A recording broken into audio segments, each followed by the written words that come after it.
So welcome everybody. We're a small committee with Thomas and Andy at the Happy Melly Coffee.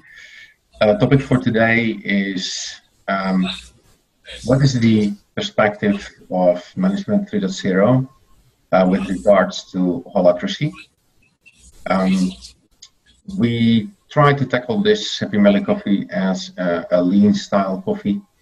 So we have a few questions on our Trello board, which we'll read out, and then we can pick one of them and start to talk about it. Andy will lead the time boxing and guide us through the discussions further. Cool. So, looking at the board, we have 4 questions. What are the similarities between holacracy and M3O? What are the differences? What do we do with all the managers in either? And where does sociocracy fit in this? So 4 cards, we've got, maybe, let's shoot for 5 minutes for the first round of discussion per card. And then that should get us at least through every card once. And we'll see where we go. Does anybody have a strong preference for which one we pull first? Just one thing, Thomas, do you have a question to add? I think no, I don't have any to add. I have just a preference on which we'll. Let's go. What do you got? Yeah, I think that the similarities, I think is a good one. Yeah. So, the different. Yep. So 5 minutes. What do you see, Thomas, as similarities between holacracy and Management 3.0? Yeah, I think the one I can see is right on empowering people. That's one of the first one that comes to my mind, because holacracy, I think that they have a strong system of decision making, and that's good. And I think that some of the roles, the default roles that exists in each circle are elected too. And I think that's also a sign of empowerment between the circles or the teams. Mm. Mm-hmm. And holacracy is all about the structure also, right? How you create a structure for your organization. And I think that's a lot related to Management 3.0 as well. It's funny because I have in my differences mind the way they approach that structure. So I look forward to pulling that card. Yeah. Yeah, for me, it seems like the holacracy is like a structure that they created with a mind of is similar to Management 3.0 or Agile or something like that, these new methods, but they tried they run a series of experiments and come with this model. That's the holacracy model. But we can see that's a lot of steps when you, for example, if you have an agile organization and try to scale things and try different things with, and I don't know if agile mindset or Management 2.0 mindset, and you see that you face sometimes the same problems that they are addressing in holacracy, and that's some things that I'm really I really like on the model.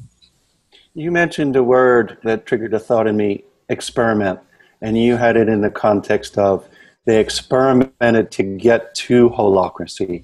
I don't know enough about holacracy to know the answer to that. This question is, does holacracy encourage experimentation in the same way that Management 3.0 does?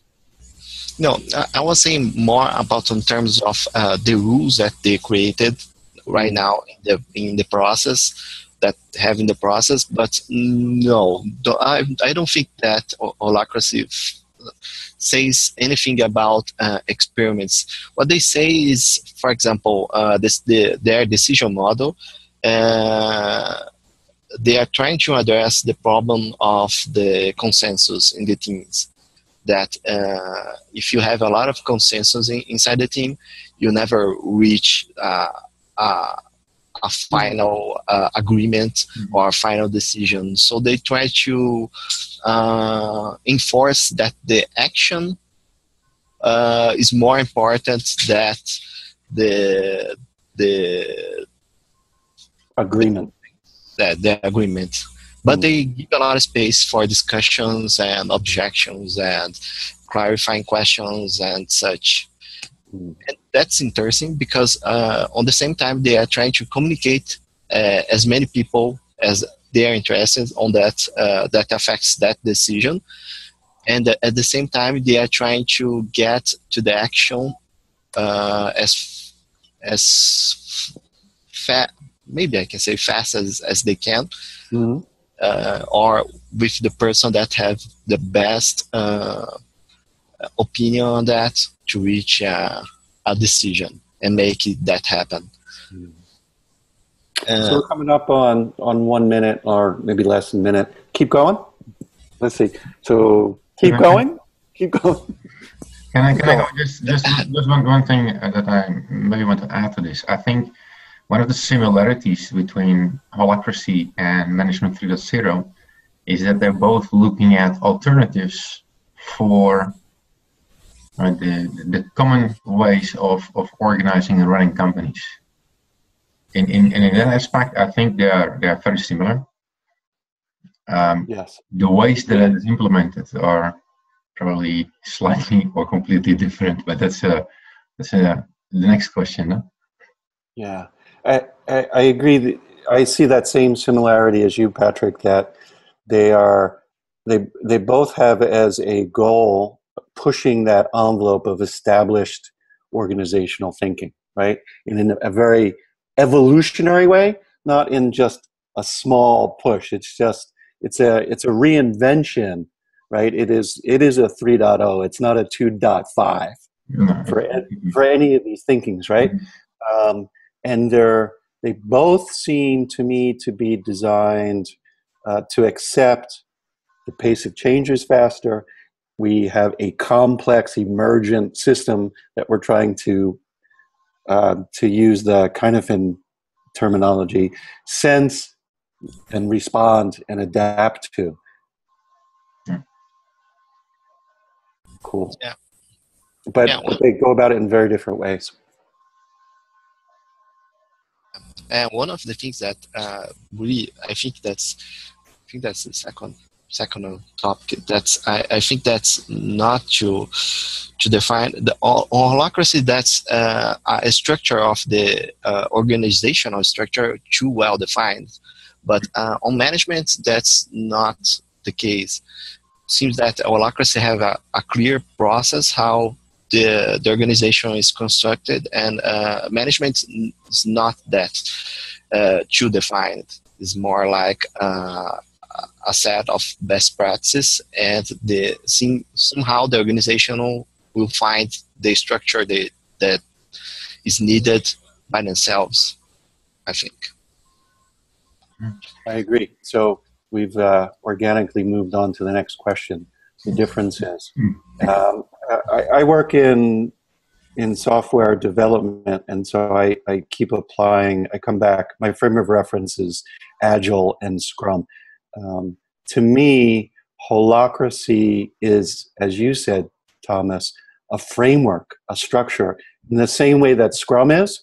That the developers of Scrum said, here are the things, the prescriptions that you must do if you want to call what you're doing Scrum. Now, you don't have to do all these if you don't want to. Just don't call it Scrum. And I believe holacracy is the same. No. Holacracy, you have to do it by the book. Yeah. And you have to do it by the book. And it's a thick book. But we agree, Patrick. We agree. I'm saying that for Scrum, you have to do everything in the manifesto to call it Scrum, right? Mm. And they're saying, hey, if you don't want to do everything, that's your choice. Don't call it Scrum and don't expect the same outcome. And I think Holacracy says the same thing. Yeah. Yeah, if you don't want to do all this, don't, but Oh, don't call it Holacracy. okay. Let me rephrase what I was just saying. The initiators of Holacracy don't say it's fine if you only want to do a part. They make a clear statement that this must be it, and for them, I've read some interviews with from people that are behind the ideas of Holacracy. It's the only thing that exists. It is that or It's nothing. It's that or nothing. Now there are streams, especially here in Europe, where people say, "Hey, the ideas behind Holacracy are not bad, but I'm going to do it combined with something else." And I think this is one of the biggest differences. Yes, I know, Andy, I think you said that you talked about emergent. Holacracy is not emergent. Holacracy becomes emergent after you implemented it. This really needs executive approval in a sense that if the management team doesn't sign off on the process book that defines Holacracy, there won't be any implementation of Holacracy. And after that, once it is installed, when the rules are implemented, there's a certain level of freedom within the teams that can emerge better innovation, agile ways of working, but it has to come after the implementation. Management 3.0 allows your people to start working bottom up and top down at the same time. And I think this is a huge difference between the two. Could you clarify something for me? In Holacracy, can the, for lack of better words, the workers, right, propose it to management and say, we want you to do this, sign here? Or does management say, nope, we're doing this? Right? How does it start? The base of the Holacracy, on the Scrum framework is the manifesto, the Scrum guide, right? On Holacracy is the Holacracy constitution. So they have a set of rules, and yet they, from my understanding, they can change their rules, but after they make a decision meeting saying that they want to change those rules. So they can change those rules, but after the constitution is implemented. So that's the way they think. So it's like they started doing Scrum by the Scrum guide, and for example, on a retrospective, they choose to not use the daily meetings. Mm-hmm. So they do a formal meeting and decide that, and write down another addendum to the constitution saying that they don't want that daily meetings, so they can change afterwards that was implemented. That's from what I understand from the system that Holacracy is working on. Wow, that's a big difference. Yes, it is. Yeah, there's a real emergence around what you also said, experimentation, and maybe as Thomas was saying, there's a focus on action over agreement, but it's only after you implemented Holacracy. Got it. Before that, again, in the management 3.0, it's experimentation over agreement as well. But it is experimentation to drive the implementation of management 3.0, which is. Got it. I'd like to keep going on the topic. There's got to be some more really good differences in here. Oh yeah, there is. So there's this strict framework, this strict organizational structure that is a governance process with Holacracy, with Management 3.0. That's totally delegated as far down as possible. Do what you want, right? Self-organize around what works for you. What else? What are other significant differences? Yeah, on Holacracy, Yes, that's delegated also, but that's a range of the empowerment that the people have. For example, if you you are a part of the, I think that's a committee. I didn't understand that. I can say that's true or not. But if you're a person that's on that decision team that takes decisions of the entire organization or the bigger circle, you can decide on that. But if you are on a sub circle or a sub team that's lower in the hierarchy, you can say that they have problems inside your circle, and you can send to the parent circle, but your decisions is always on that sub-circle if you are a sub-circle member. That's the thing that I understand. Yeah, it's Holacracy. The way I understood, I read a lot about it about 1.5 to 2 years ago. It's a stacking of let's call them executive committees. Or an executive committee normally has all functions included. Once they get too much work, they decide on creation of sub-circles, which are actually the next level of executive committees. And that drills down. So why I read a lot about it? Because I think it was really the beginning of the hype. But I work in a company that's 100,000 people big. And I made a quick calculation. If you want to implement Holacracy in such a company, how many circles would you need and how many stacking of circles? That's unmanageable if you don't have some level of traditional hierarchy maybe on the side that has that governance function in part at least. So, and again, Management 3.0 to me is something even in a company of 100,000 people. But let's be very simple. I started on our Jammer, a group, I call it Happy Melly, which is to share information and practices around Management 3.0 and articles that are related to the purpose of Happy Melly. People start to join that group and start to join the discussion. That can emerge even in a company of 100,000 people. Right. With Holacracy, that doesn't work in a company that size. Yeah, maybe if you start from scratch with a new company and it grows over time to be 100,000 people big, and you have implemented Holacracy from the beginning, that's one thing. But getting 100,000 people comfortable with the idea of not working with any managers, but an executive committee above an executive committee above an executive committee, I'm not sure if that will really work.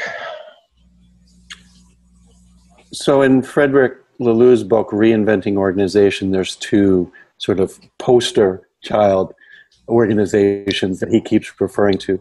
I don't know for a fact if they are doing Holacracy by the Constitution. So you've got Wirtsorg, which is maybe 10,000 big, and then you've got Morningstar in the US, probably half that scale. Does anybody know if they are, constitutionally Holacracy? Because that's about the largest scale that I've heard. Morningstar, and the other one was? Morningstar is not a huge, but is a very successful tomato processing organization in the US that started in the model that you described, right? By design, they said, no managers, right? We have self-organizing, fully cross-functional teams that have control over some part of what they want to have control over. And the membership of those groups ebbs and flows, and they want to spend money, they spend money. There's no capital review committee, right? And so I don't know if that is Holacracy or some other model. But my point is the scale of those 5 to 10,000. Yeah. You said before that Holacracy circles in this case are responsible for their own products and such. No, the Holacracy constitutional as such doesn't say anything about that. again, they focus on the structure or on the framework or on the process, but not in the side of financial. It's the same as a Scrum, for example. And yes, you said Morningstar and Birdsdog. The teams that runs on those organizations are responsible for revenue and such. That's the difference. That's what I'm saying, that maybe they are not the same. Birdsdog or Morningstar, they are not on Holacracy. And I thought that they turn out to be like that as a matter of culture or some problems that they face, and so they change organically, something like that. I think that is what my memory says. They did not decide one day to institute Holacracy the way Zappos did. Both of the Morningstar and Björnsorg evolved consciously and organically to end up in these types of organizations. And the fascinating thing that Lou found was they knew not of each other or of each other's practices, yet they developed remarkably similar structures and practices. Well, there's another one, for example, I think, of that in the world, which is Gore, which is creating factories until they reach a certain limit of people. And every factory is self-sustaining. When the people don't have titles, the people just work. They get the production out, and they do the sales and do the marketing. And if they oversize the factory, I think it was about 100 or 150 people, they just open a new factory, and that might be just 1 kilometer away. And they start from scratch. They're putting in a bunch of people together. It's completely self-organized. The marketing people can almost operate the machinery, and the machinery guys can do the marketing. It's for me, reading through that a while ago, it's really spectacular. But there's no defined holacracy. It's just the way that the founder thought would be the most respectful to the people and the most beneficial to his company. I think it's great if you have that kind of vision without giving it a name. But nowadays, we want to give everything a name. We want to be able to put it in a box. Say, okay, no, this is more left, or this is more right. Maybe it's a combination of management Field Zero and Holacracy, which is already implemented in Morningstar. And if we would analyze it, if we would want to put it in boxes, I don't know, that would really, really need an in-depth analysis. And for that, we don't have the time during this call. Yeah. From what I understand is that if someday, for example, Morningstar said, "Oh, here what we did, here are a set of process, and we call the Morningstar process," and I think that's what Holacracy did, and for example, is selling or is passing knowledge to the community, and is that the real difference? Those other companies like Morningstar and Birdsdog focus on culture and organic culture and growing, and then the process came, but they didn't standardize or anything like that. But Holacracy did, and I think that's the difference that I can see.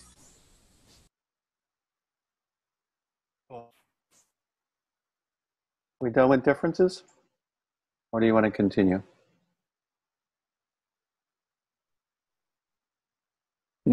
Don't care. What do we do with the managers? And what's this sociocracy 3.0? Who's got a preference? Yeah. Sociocracy, to be true, I didn't read too much about them, but it's a kind of holacracy, but there's some rules on the constitution or something that's kind of different about. For me, it seems more democratic at some points, but at the same time, they don't. They have that problem of consensus in the long term. That things that Holacracy didn't, but I don't have too much information on sociocracy.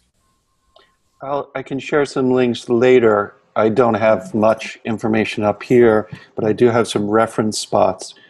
And it seemed to be a movement in response to the heavy-handed structure of other organizational systems that said, we don't really need that, and it's not helping, and the cost of putting it in place is too expensive. Here's another approach. And they offer some resources. I don't think they go as far as constitutions, but they offer some ideas, some best practices that seemed interesting to me. And in the same way that Patrick mentioned, when all the rage, Holacracy was the new black last year or the year before, I absorbed all that stuff and thought, wow, this could be great. And then I realized it's a little heavy-handed. And like you, Patrick, how the hell would you do it with 100,000 people? Yeah. If Zappos is having the struggle that they're having with 1,500 or 1,000, right? The pain of the transition. So sociocracy, to me, as well as management 3.0, show up as this is not going to be real painful. There's not this huge structure to build to make it operate. You can do it in small pieces, small experiments.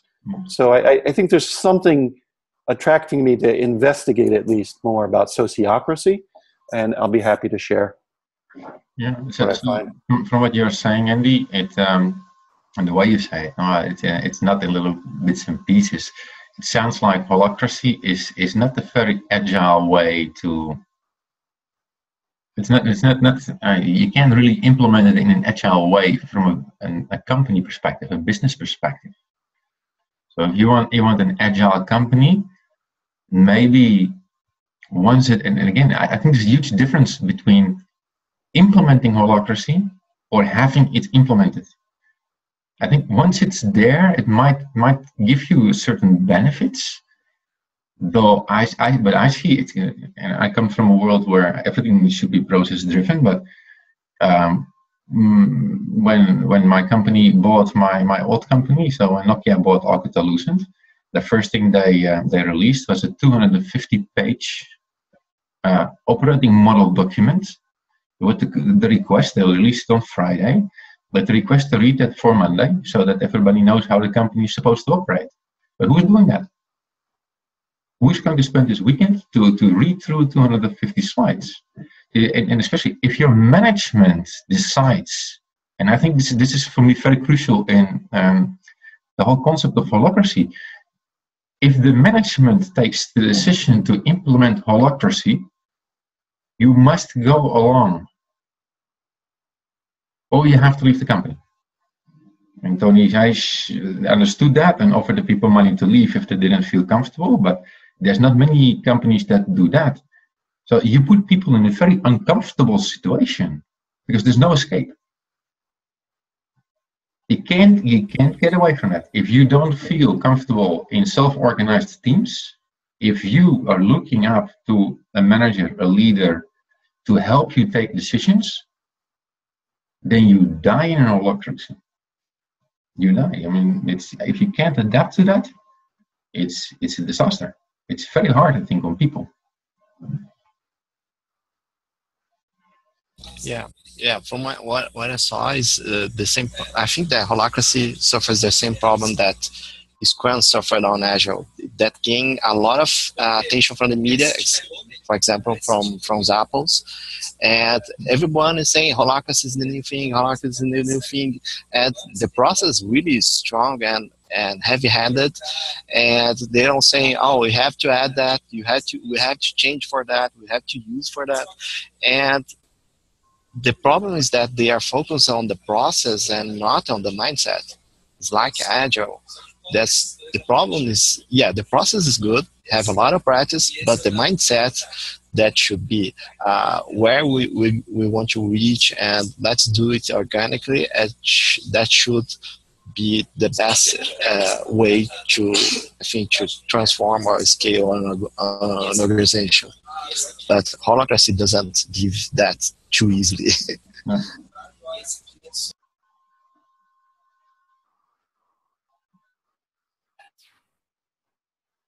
Andy, as the ringleader, we have come What up do we with do? the half hour. What do we do next? What do we do with the managers? Holacracy is pretty clear about that, right? There aren't any. And you alluded to it as well, Patrick. Oh, there are some. Well, Okay. the manager gets replaced by a higher circle. So the manager, one of the things that I struggled with, or which I really objected against in the beginning of Holacracy, is that everybody was claiming that this is the end of the hierarchy. Now we have Holacracy, which is not true. Holacracy clearly has a hierarchy of circles, but it's still a hierarchy. The only thing that happens is one manager that we know, a middle manager, is replaced by a circle. And it's interesting. Yeah, from my understanding, there's a clear hierarchy on Holacracy, and it's also that's one role that exists on the every created circle. That's the default roles. That's called the lead link. I think that the lead link is more like a kind of manager, because that lead link is not elected like the other roles. From what I understand from Holacracy, the other roles, the rep link and the secretary, I think they are all elected, but the lead link is not. And maybe people can see the lead link as the manager itself, because it's assigned by someone from the higher circle to the lower circle for the people that person became the leader of that circle. And so I can see a clear hierarchical structure, even for teams and even for one person. While on the other hand, for Management 3.0, what I understand is it's changing the role of the manager, not to control, not to steer the people, to delegate authority, to empower people, and focus on the environment in which people can take those responsibilities, which is for me something completely different. The lead link, they said the lead link or the other roles should also that the servant leadership and mindset for that role, but they clearly say when they trying to implement Holacracy in any company, but I don't know how that runs in practice. I think that's not, they may have a problem with that at some point, because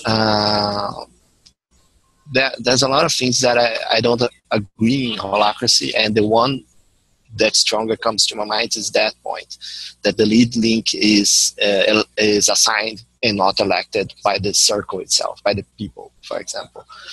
And then I can see, even if they say that the servant leadership mindset should be on that person, I don't see that coming because it's not elected. So what's the servant leadership on that if the person is assigned by a higher person?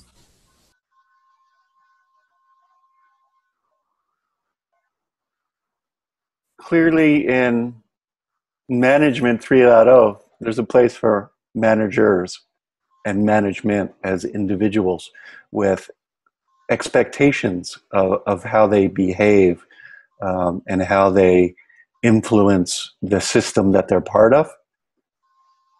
And so it sounds to me like the rough equivalent is this outer circle of people and functions that's not so clear to me, how they influence the morale of a team or the happiness of a team. How does that work in a whole holacratic organization? The ring lead applies Management 3.0 practices, but by choice. But by choice, not constitution. Exactly. Yeah, that by choice. They call those apps. I think that that you can. That's the the parts that you can of the framework that you can put and remove, install and uninstall of the system. And for example, the compensation, that's optional. You can add the compensational practice to the Holacracy constitutional, or if you choose, your organization choose, you may not, you don't want to, you can remove and don't use that app, what's it called. But I think on that case, I think management practices are better because they don't have those design apps up front, I think.